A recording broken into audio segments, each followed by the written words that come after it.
یہ جتنی مائیں اور آپ سب بیٹھے ہیں، سچ بتانا ہم نے اپنے کتنے بچوں کو وضو کرنے کا طریقہ سکھایا؟ بتاؤ. ہم کو خود کو نہیں پتا ہے وضو کرنا. وضو کرنے جاتے ہیں تو ادھر ادھر سے پانی چپوڑ لیتے ہیں، منہ پہ چھپکیاں مار لیتے ہیں، کھڑے ہو جاتے ہیں. ایسے وضو نہیں ہوتا. بائک چلانے سے پہلے بائک سیکھی، کاروبار کرنے سے پہلے کاروبار سیکھا، موبائل چلانے سے پہلے موبائل سیکھا. تو ہر کام سیکھ کے کیا، اور اللہ کی نماز بغیر سیکھے پڑھ رہے. یہی ہے، یہی نماز کی اہمیت ہے، یہی دین کی اہمیت ہے. میرے بھائیوں، سب سیکھا، دین نہیں سیکھا. سب سیکھا، مذہب نہیں سیکھا. سب سیکھا، اسلام نہیں سیکھا. آج بھی ہزاروں مسلمان ہیں جن کو وضو کرنا نہیں آتا، جن کو نماز پڑھنا نہیں آتا. بس وہ ایسی جو جی میں آتا ہے کرتے رہتے ہیں. اور کیا کہتے ہیں؟ ارے مولوی صاحب، مولانا صاحب، باپو، جیسا کرو اللہ قبول کرتا ہے. تو جیسا کرو اللہ قبول کرتا ہے تو پھر اس نے نبیوں کو کیوں بھیجا؟ نبیوں کو بھیجنے کا مطلب یہی ہے کہ جیسا کرو ویسا نہیں چلے گا. نبی نے جیسا طریقہ بتایا اس کے طریقے کے مطابق چلے گا. کچھ لوگوں کا حال یہ ہے، وہ سمجھتے ہیں ہاتھ منہ دھونا ہی وضو ہے. نہیں، وضو کا ایک طریقہ ہے. بیٹھو علماء کے پاس، سیکھو. نماز کا ایک طریقہ ہے، ویسے ہی پڑھو گے تو نماز ہوگی. اور کچھ نہیں، بہت مشکل نہیں ہے.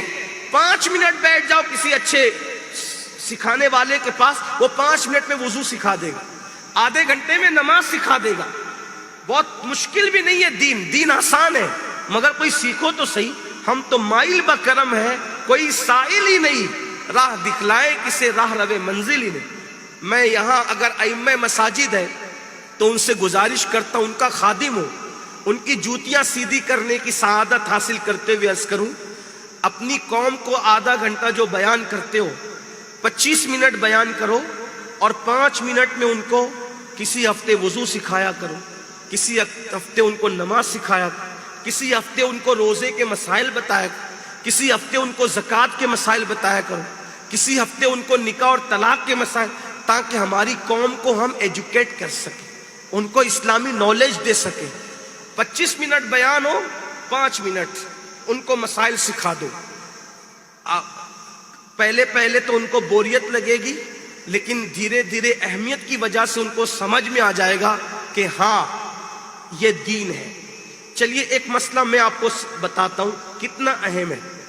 ہم لوگ نماز شروع کرتے ہیں اور نماز پوری پڑھ لیتے ہیں، لیکن پوری نماز پڑھنے میں ہماری زبان بھی ہلتی نہیں ہے.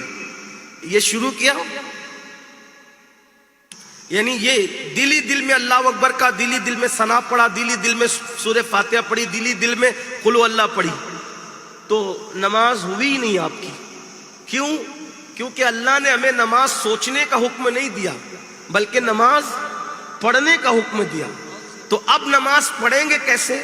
تو جو بھی آپ پڑھیں گے تو کم سے کم آپ کو اتنی آواز سے پڑھنا پڑے گا، اگر اکیلے بھی پڑھ رہے ہیں، کہ آپ کی آواز کم سے کم آپ کے کان میں آنا چاہیے، آپ کے کان میں. اتنا زور سے مت پڑھنا کہ بازو والوں کو تکلیف ہو. جیسے اگر آپ تحریمہ کہہ رہے ہیں تو اس طرح کہیں آپ. یہ مائک ہے تو آپ کو سمجھ میں آ گیا، لیکن اگر مائک نہ ہو تو